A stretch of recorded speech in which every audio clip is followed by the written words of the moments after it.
Hey everyone, welcome back to another video. In this video guys, I'll show you how can you change the order of your Instagram posts after posting. So let's jump right into it.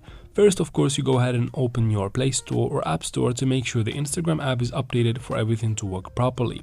After that, open Instagram. Of course, you have to be logged into your account, and then you tap on your profile picture in the bottom right corner of the screen to go to your profile.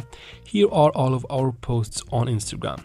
Now let's say I want to change the order of these posts and make the last post be shown at first on top of my posts. Go ahead and tap on that last post. And then from here, I need to tap on the three dots that should be in the top right corner of the post right here. And then simply tap on pin to your profile, wait for a couple of seconds.